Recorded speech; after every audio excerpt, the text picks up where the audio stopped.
সেই জায়গা থেকে উৎপত্তি আছে সাধককে ধরার জন্য।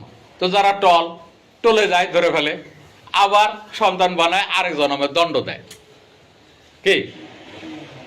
আর যারা সাধক, অটল, ঊর্ধ্বরেতা, মহাসাধক, এরা হাজার চেষ্টা করার পরও কখনোই ভিতরে শুক্রাণু রূপে যাবে না, শুক্রপাতই করবে না। তোমার দর্শন না পাওয়া পর্যন্ত আমি এই পাঞ্জা লড়ব। বলনকাইজের মুখ থেকে শুনছি যে শোষণ করতে 21 মিনিট লাগে আর স্তম্ভনে 42 মিনিট লাগে। আমি 42 মিনিট পর্যন্ত জীবন বাজি রাখলাম।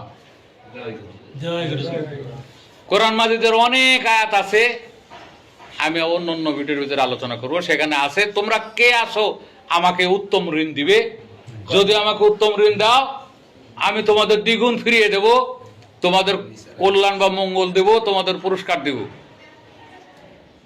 এইরকম বহু কথা অনেক আয়াতে আছে।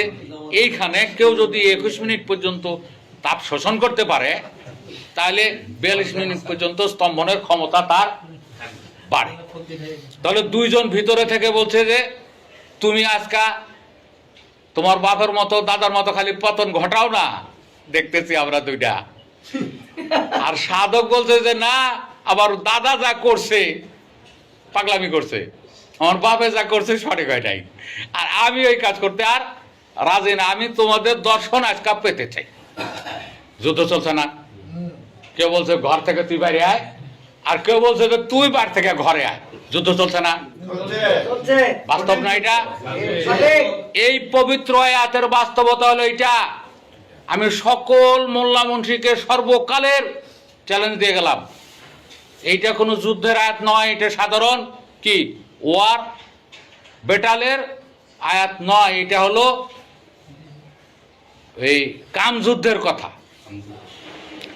এই যুদ্ধে যদি সাধক পরাজিত হয় শাস্তিগুলো কি। আর এখানে আরেকটা কথা বলা আছে যে ওয়াইয়াশআউনা ফিল আরদি ফাসাদা, আর আল্লাহ এবং রাসূলের সঙ্গে যুদ্ধ করতে আসে, আর কি করতে আসে? অশান্তি সৃষ্টি করতে। অশান্তি মানে সেখানে শুক্রপাত করা, যেটা নিষিদ্ধ, সন্তান নেওয়ার আগ্রহ ছাড়া নিষিদ্ধ, এটা একটা অশান্তি।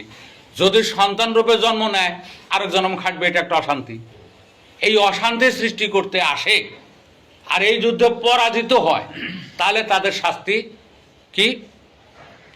আইয়ুকাত্তালু, হয় তাদের হত্যা করা।